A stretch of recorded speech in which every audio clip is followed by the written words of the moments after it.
everyone. It's a pleasure to be here in Kochi, and it's my first time in Kochi, and I'm thoroughly enjoying it. I would give you a brief insight into the automation. It's a personal journey. It's not something which I've read about. I've gone through it. And many of you would be thinking about automation or are working in labs which are automated or would like to get automation somewhere in the near future.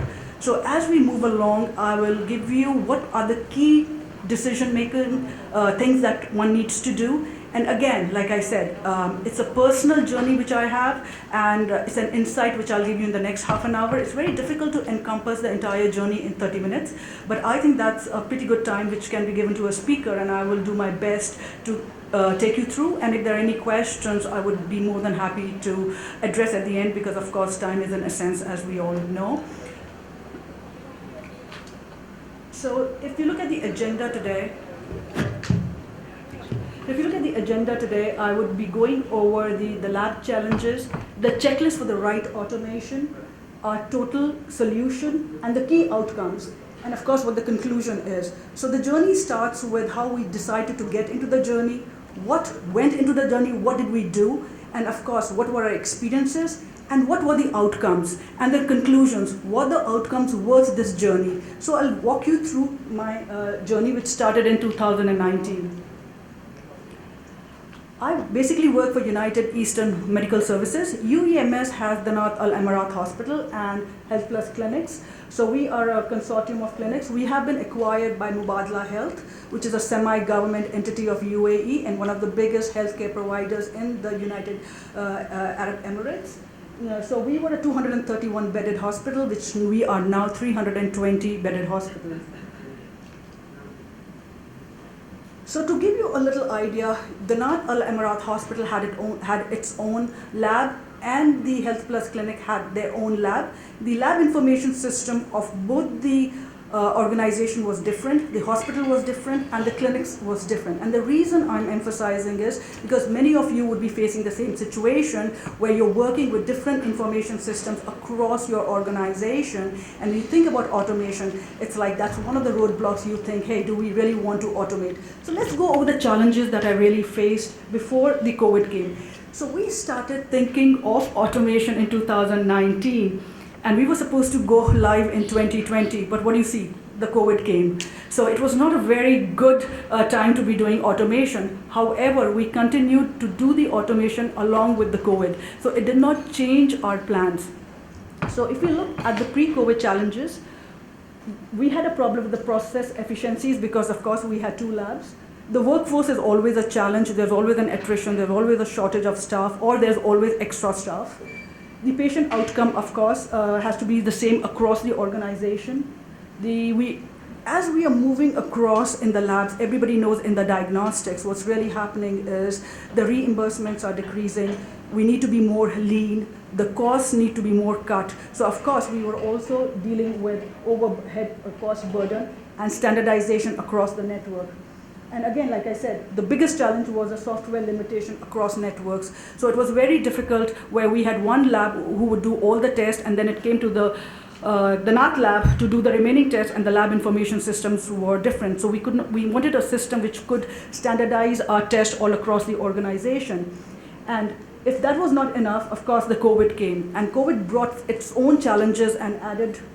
So, of course, the test volume fluctuation happened in our hospital. All the surgeries were stopped. Only the emergency surgeries were allowed.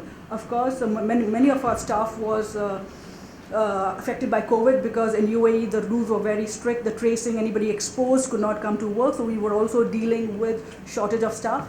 Having said so, we also had to open up a molecular department, like many of you would have to, because we didn't have a molecular department at that time to do the PCR test. So many of the staff were then used to accession or learn how to run the pipettes, the samples and everything. So of course we were dealing with acute shortage of staff, and the criticals needed to come out at a much faster time because the patients were sick. And like everybody knows, there was a huge supply chain problem. So all these compounded with the existing problems. So if we look at the challenges that we faced, we could divide it into people, process, and technology. one of the biggest drawbacks which most of us have is we have no experience in total lab automation. It looks like a white elephant. It's like, what do you do about it? So many a times we do not want to go into total lab automation is because of the lack of experience. So the possible solution is, of course, like conferences like this, where you could be introduced to that it's not such a humongous task and there is help available. Along with that, you could make a virtual visit at the existing sites.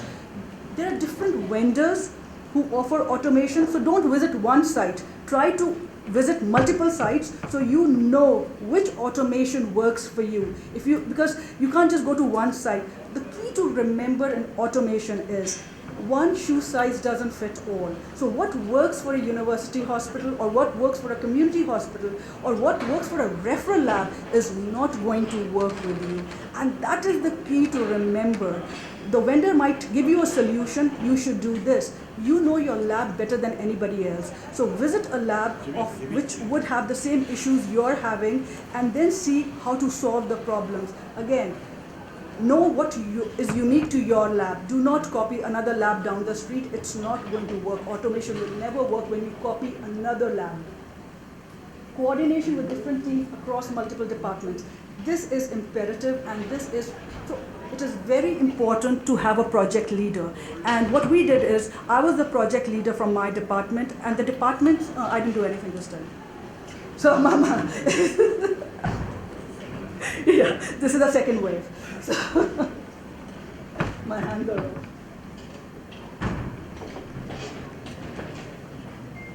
So coordination is imperative. It's important to have a project leader who would lead it. You would be coordinating with the IT team, the finance team, you would be coordinating with the facility, and of course, the senior management. So to have a project leader is important, and every department should have their point of contact. That is very important. You can't talk to the entire finance team or the entire facility. They have to have their own point of contact who would take the information and the work and the delegation back to their department and come back with the solution or the timelines. So creating a team is first thing. You cannot work in silos when you want to do automation. Teamwork at its best is required for automation. Resistance to change. That's one thing I never thought of. I never thought I would face so much resistance to change. I thought, the staff would be very happy. We are automating, and everything would go hunky-dory. But remember, it goes bad before it becomes better. So when it's bad and your staff doesn't support you, and the complaints start going to the senior management, be prepared that you are well tuned to, take care of those issues and take your team head on and explain to them. I did not know that resistance would be so much, so I did not give my team that we would be facing so many issues. So of course, when the issues came, I had to deal it very differently. So please make sure you let your team that things might go a little south before they become better. The process, managing the workflow in the transition. This is, in a way, are you going to move from your current analyzers to a totally different analyzers? So what about the workflow? You'll have to validate the whole set of analyzers. That's what we did. We moved our entire department from an X vendor to a Y vendor. So not only were we moving, we had to validate everything. So the question is, how do you manage the workflow in the transition? Because the patients will still be coming, the doctors still want their results. This is very important to make sure in your project plan that when you are transitioning from A to B, the work doesn't get affected. In fact, the doctors should not also come to know any way that you switched. Our doctors never came to know except when we really made the transition for a couple of hours. That was the only time they came to know that the system will be a bit down during that time. Hitting the milestones on time. That is very, very, very imperative. Automation can continue for months and years. It could be a never-ending process because of the lack of communication. So the simple thing which I realized in the lab is do not communicate unnecessary through emails. It leads to a lot of questions. One person will reply, then the other doesn't reply. So what we did is every Wednesday is a day I chose. We would meet with the vendors, with all the team members, and whatever decision was made, that was a decision to be followed. If anything happened, we would meet the next Wednesday. So the Timelines were very, very well established. Emails were very much discouraged because all they did was delay things. So having these meetings with the key and having the agenda, having the timelines, having accountability, and making sure that the roadblocks are removed on time will make sure that you hit your milestones. Integrating with the existing system. Everybody has their own lab information system. I can speak for mine. Mine is one of the most rigid lab information systems. We have a joke, it talks to nobody. So when we had to get a middleware, we wanted to make sure it spoke to my lab information system. My lab information system has a lot of, I would say, lacunae. It is not able to put in very stringent delta rules. It's not able to put in automatic comments. It's not able to put interpretative reporting. So that was taking a lot of manual time of my technologists. So when I was talking about the middleware, I wanted to make sure that it worked with the existing lab information system. Let's redefine automation. Automation just doesn't mean the hardware. You connect the analyzers and it works wonderfully. Yes, you are able to take the specimen at a speed to the analyzer, but if your middleware is not good and the correct decision is not made, then however the automation is good, which is the hardware, it's not going to go to the patient or the doctor in the right time. So please focus on the middleware which your vendor is going. And every vendor has a different middleware. And that's where you will decide, you know what, the hardware is equally good. It can connect to all my analyzers, but the middleware gives me that advantage to give quality results in a turnaround time. And I can save a lot of overhead costs because my technologists are not doing any repetitive, non-value added tasks because of this middleware. So I can now move from 7 technologists to 5 technologists because the middleware is taking the work of the 2 technologists. That's the key. So it's not about automation hardware. It's the software and the hardware, middleware, everything. And that's where you decide which vendor do you want to go with. So I have a little bit of a checklist. It doesn't encompass everything, but when you start with the checklist, where do you start? So of course, is how many tubes do you have per day? What is your test requirement? What is your barcoding type?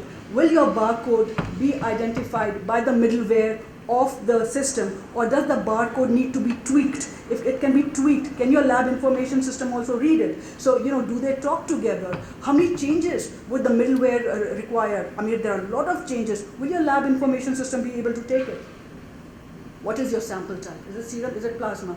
If you're a hospital system, it's good. But many a times, if you see is, again, you have your remote clinic sending in samples. They might come with centrifuge samples. You do not want to re-centrifuge the specimens. So you really have to know what your patient population is, what your sample types are, what your business type is. And depending upon that, decide. Again, will the information system or the middleware be able to flag, decide, well, this doesn't need to be centrifuged, this needs to be centrifuged. If you have a huge pediatric population, can the automation take microtainers? If it doesn't take microtainers, then you say, well, 60% of my volume is with microtainers, what am I supposed to do? Again, does this system take tubes, or it just takes, let's say, one tube type? It doesn't take the ones which are available in India. Does it take all those tube types? Because many of the systems are, I would say, to Western trained, or they take those tubes. So I don't know what the local tubes are. So make sure that I think everybody's using BD or maybe something. So most of the systems work for that. But if you're using something else, make sure that the automation takes that. Specimen flow. What are your peak hours of the specimen? Because automation should also take care of the peak sample and the expansion. That is where automation is helpful, that it can solve your problem for the next couple of years. And that is how you have to think about it. So know what the sample number at peak hours are, how much samples are going to be centrifuged, what is your sample types. Again, specimen sorting. Do you need a lot of specimen sorting? Like many times, people only want to connect some analyzers to the automation. Some would like to connect everything to an automation. So you would need more sample sorters. You would need the EDTA, doesn't need to be centrifuged. It needs to go directly there. There's a plasma type, there's a serum type. You might have batch running. You might have specimens to send out. So what happens in my automation is we have a very nice module where it is programmed in such a way that if there's any batch running or anything which has to go out, the tubes are run and they come and park themselves in a certain module. So all the technologists have to do is know these are the ones with the add-on or the batch running. So they pick it up and they know this is where it is. Or anything which has to be rerun is also parked in that area. And the rest go in a different archiving module. So again, how many analyzers are you going to connect? Does that middleware talk to your analyzers? Now, because you're not going to change all the analyzers for the middleware, so then you'll have to make your priority. Because if I had 10 analyzers, my priority was that the 6 most ones which have the most volume should be able to connect with analyzer. No system can connect to everything. If you're looking for that, it's not going to happen. So decide what are your important departments, what are your important analyzers, which take the most manpower, which would be the best to be connected to the automation, and please decide on that way, which middleware works for you. Sample archiving. Do you really need, okay, so again, if you look at automation, it's divided into pre-analytical, analytical, and post-analytical. You do not need everything. Nobody should tell you that you need to take pre-analytical, analytical, and post-analytical. My challenge was pre-analytical and analytical. I never had a post-analytical challenge in the way was I did not need archiving. I don't have so much volume that I need to invest into an archiving module. But however, I chose the pre-analytical in such a way which also took care of my archiving, which we would go over. So what are your archiving needs? Are you going to be archiving your primary tube for how long? Would you be capping your primary tube? We have a rule that we have to cap all archive tubes. You cannot leave them open. So, and do you want to recap the archived tubes? So do you want to recap the archived tubes? Aliquoting. Again, are you going to aliquot it? What is your aliquot volume? Is the aliquot volume going to remain the same, or are you going to be changing the aliquot volumes depending upon what test is going to go out? That's another important thing. What is the minimal aliquot volume? What is your tube look like, your aliquot secondary tube look like? What is the, is it going to be capped? Is it going to be bar-coded? So please make sure that you aliquot. I do not aliquot a lot, so this was never a challenge for me. That is why the message is, what works for you will not work for me. What works for me doesn't work for you. You might have a lot of aliquoting. So you might go to a lab and say, oh, you don't need aliquoting. And you may not go for aliquoting. But you might need aliquoting. So again, please know what the needs of your labs are. Do you need stat testing? Will this automation affect your stat testing? If it does affect your stat testing, maybe you need to make sure of another dedicated rack for the stat, or having a stat lab somewhere else. So if you're an emergency kind of a hospital where you're getting a lot of stat, you do not want your stats to be affected when you automate. And the solutions are there. It depends upon what solution you want. Again, analyzers. Do you want all of them to be interfaced? Like I said, no automation will connect to all your analyzers. Decide which ones are important and which ones you want to. The lab information system is, again, the very important one. Is your lab information system flexible to work with the middleware? Is it flexible to get you where you want to go in automation? That's another decision that needs to be made. Pre-analytical automation. How do you accept the specimens? Are the specimens coming bar-coded, or are they coming manually loaded? What is the way they are coming to your lab? Is the bar-coded standardized across the organization, or because you have different lab information system, the barcodes are not recognized and you have to, again, barcode them? We had that problem, but due to the middleware, it could also read the different kind of a barcode. So that was one advantage which I had. Will the middleware read the second barcode, and I don't have to relabel my specimens? So that's another thing. Why do you need a flexible system? The system that we've gone through is basically of plastic tubes. It's a very flexible system.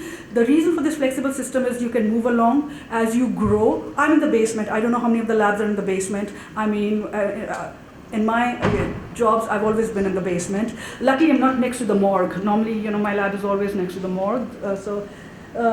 This time, in the basement, what really happens is you can't do a lot of changes. So if you're looking at automation, think way ahead. If you're not getting the archiving system, don't say we don't need the archiving system and stop at that. Plan. Planning is imperative. Well, I don't need it now, but I would need it 2 years from now when I hit certain business or volume or whatever your milestones be. So please make sure you plan for the future. And the advantage of the flexible system that we have is it is very easy to operate, add analyzers, change to tight spaces. So it works very well for us. And of course, the downtime is less and the flexible system works much better for our lab. Why is it important to go for the right middleware? And I'm really emphasizing on the middleware is because I've seen the advantages of the middleware and I would go ahead with that. Of course, it's a faster decision making. All the abnormals or whatever the rules you put in are flagged to the technologist. In fact, the hands-on time is very less. There's a lot of result accuracy. The manual work is reduced. And our middleware has a very good QC management system. So that has also helped the technologist a lot. And you can better control the entire lab. Now, being the chair of the lab services, I'm also responsible for the P&L of the lab. So for me, this middleware helps me look at my consumption, my wastage, how many tests came out of every kit. I can see the manpower placement through the rota, whether they are placing the manpower at the right time or we are having too many people in the morning where the work is in the evening. We also get our consumption, we get our wastage. I also have an inventory management system which lets me know which reagents need to be used first, which reagents are being used by the technologist first. So it's a very, very automated system. In the end, it helps save a lot of, I would say, money and cost. So again, our total solution is we went from 221 beds to 320 beds. We just commissioned another tower. I closed the lab of the Health Plus clinics. I integrated that volume into the hospital lab. And in fact, we used to have 7 staff in the hospital and 7 in the clinics. Now with the 7 staff, I am able to operate the entire volume of my organization. So it's almost 50% reduction in my manpower.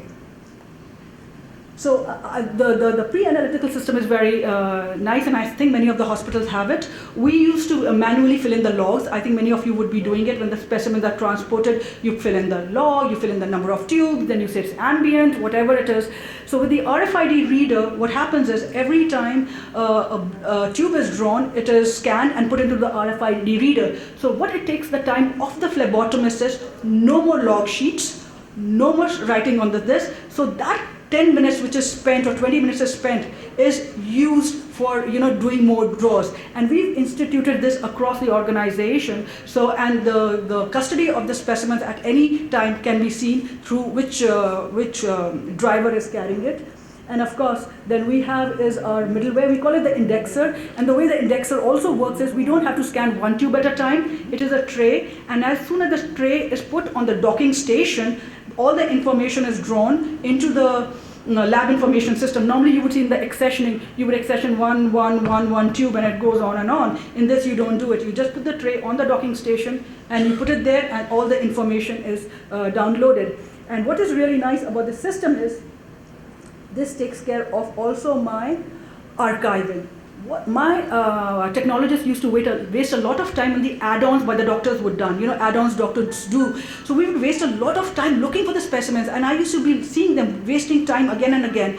So what we did was we purchased extra of these indexer racks, and what we do is we put it in the fridge. Whenever a doctor does an add-on, we have put them day-wise, Monday, Tuesday, Wednesday. So let's say the doctor ordered on a Wednesday of a certain date. We put the tray back onto the docking station, we put in the number, and it starts beeping.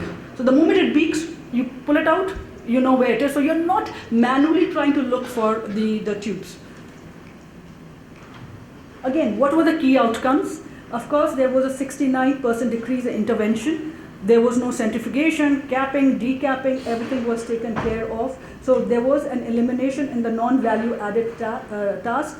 The turnaround time was saved because, of course, the accessioning was quite a bit automated. And we did a survey of the staff, and 80% agreed that there was a significant reduction in errors. Because, and again, this is not of automation, this is because of the system that we chose. The maintenance time is less of these new analyzers, and the uptime is more. And of course, we are able to because the uptime is more, we are able to give the results in a better time. Again, with the system we chose, they are much more smaller, they take a much smaller space, and the throughput is much higher. That's why when we automated, we changed the entire analyzers of ours, because we thought the advantage was not only taking the automation, but also moving to different analyzers, and that will give us a holistic solution. Again, the 80% of the staff reported improvement in the workplace satisfaction. But again, I have to add this with a pinch of salt. It happened later. Initially, if you would have interviewed them, I think they would have said that we do not like it. And the reason for that is, of course, nobody wants to learn the new technology. They get very scared. It's expensive. Every time it beeps, they don't want to push any buttons because they think it's going to break down. So it's not the system which is faulty. It's the apprehension to correct. It's like a new car. The moment something starts beeping, you're like, hey, what's wrong with it? But sooner you come to know, it's just letting you know that you need to go and fix it. So the cost of automation, is it justified? Like many people have the thing, when do I automate? How do I automate? Is automation cost justified? Run your internal metrics. Again, this is very, very important. Just because somebody has automation doesn't mean you need automation. Run your internal metrics. What is my volume? Where do I see 5 years from now? Will it be cost justified? Will it save on manpower? There has to be a project plan. You just can't go to the management and say, hey, you know what, let's automate.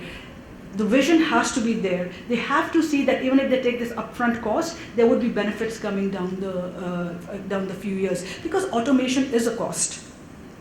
What is the financial feasibility?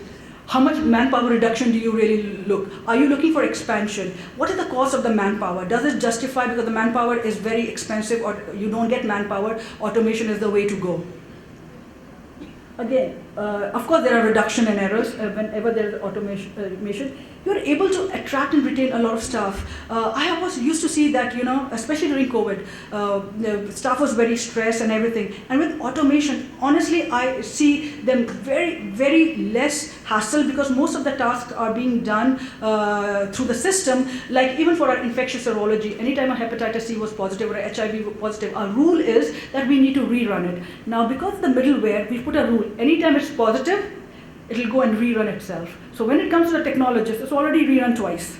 So that saves so much time. A critical, it's already rerun twice before it comes to the technologist. So it has saved a lot of time on the technologist desk also. So how to make sure success of automation? Again, I always say, please make sure you run your internal metrics. You do not need to automate all steps, but whatever you're automating pre-analytical, make sure you automate the entire process. Of course, is make sure you do the error management, you do the traceability, you make sure you're doing the checks and balances, that it's taking you where you want to go. Many people will tell you that automation has been a nightmare. It can be a nightmare because you did not do your internal metrics, your expectations were biased, your expectations were depending on another lab. You have to have your own expectations. So that is the only time an automation will work. Let's say if I invested in an archiving system and I spent thousands of dirhams, and then I said, you know what, I just did it and it doesn't work for me. That was not the mistake of automation. It's a decision by the project who did not need. The management will agree to it, but in the end, I did not really need it. So again, if some people say, oh, you know what, the archiving system is useless. No, it's not useless. It's useless for me. It might be very good for you. So again, please know what you need in automation. Most important learnings in automation. My biggest learning in automation is the transition period. Please take your team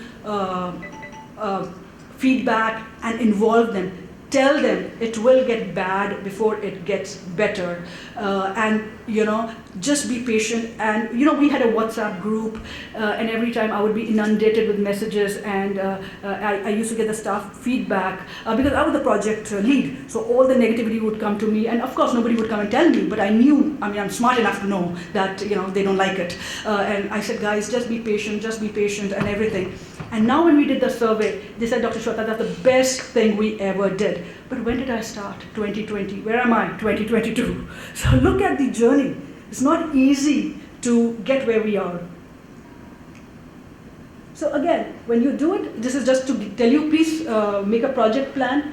how much will the assembly take, how much will the validation take, how much will the information system take, how much time the testing will take. So make your project plan accordingly. Make sure your vendors support you. Luckily, our vendors support us 24/7. In fact, I would say if our vendors didn't support us, how much troubles we had, I don't think so we would be successful. Even in the middle of the night, they are there, either on WhatsApp or in person, to correct, even if it's a minor issue. Sometimes, we did call them a lot, but they were there to support us. So this is a brief video, if you can see how the lab, because the picture is worth 1,000 words. I'm done, this is almost, I'm on time.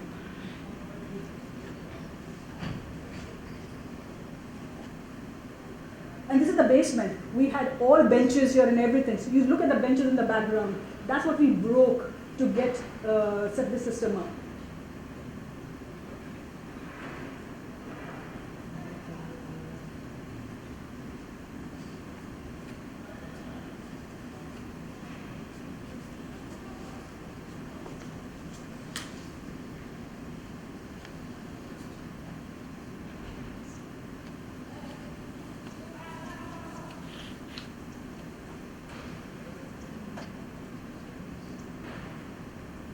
So these are our input-output modules. Those are our centrifuges, and there would be the decappers, and these are our analyzers, and those are also the hematology analyzers, and they're all mirror images. So all the tests can be performed on anyone. So anyone is down, the other one will take over.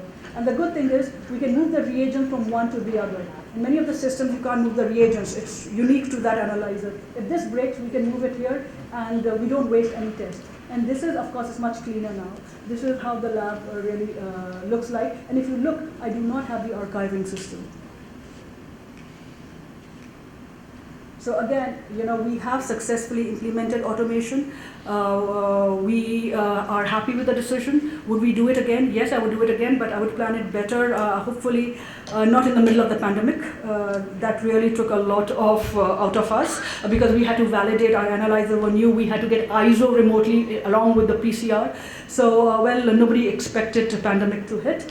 But having said that, I think it was a decision well made overall with the solution that we chose and the team that we had. Thank you for your attention.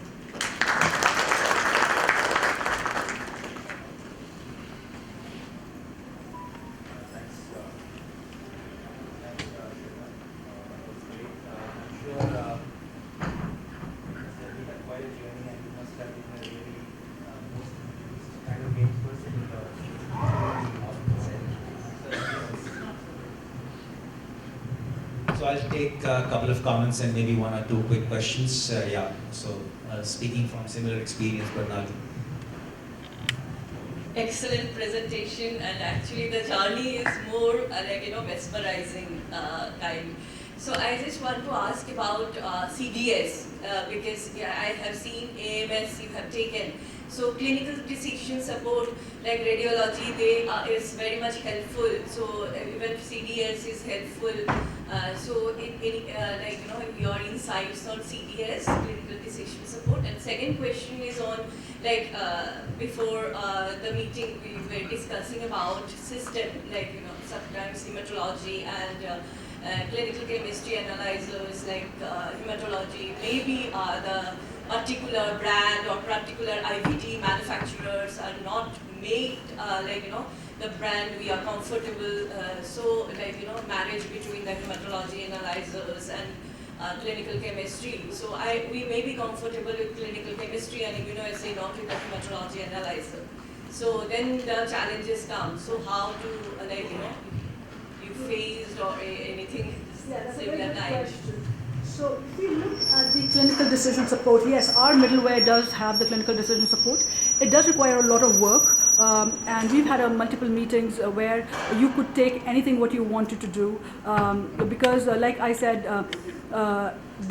you have to sit with the team to create those algorithms, and our system does support it. I would say this is a lacking from our side, because again, to create a clinical decision support algorithms, you need the input of the lab and the clinicians. So that is where we are challenged, because we, in our setting, we wanted to create for preeclampsia, We wanted to create it for diabetes and everything. So our system does support it, and I think if you choose a middleware, that will be happening with you. But we've been able to tweak minorly, which I wouldn't say is much of a clinical decision support. Like if you see the HbA1c was really being misused. It was being ordered more than that it is required, and one doctor would order it, then the second would order it, and the third would order it. So what we have is now a popping system where they say Dr. X has already ordered it, you should not order it, there are still 4 weeks remaining before you reorder it. So if they bypass that system and they order it, then we go back to them and said, we got rejected because of that. But yes, clinical decision support middleware is there and we do have it, but we haven't done it to the entirety. Secondly, yes, like you said, many of the analyzers will not connect to the middleware, and that happens. So the way, like I said, when you're choosing the middleware, you'll have to make the pros and the cons, the benefits and the disadvantages. So you'll say, what are the 10 most things which will work for you, which will take care 80% of your problem. So if it's able to connect to majority of your analyzers, then I think that's the solution to go with. I've never met any vendor where it'll connect to everything. Having said that, the vendors will be able to do it if you ask them. If that is the only showstopper, you can tell them, hey, they might ask for more time, but usually they are able to do it with their R&D team back.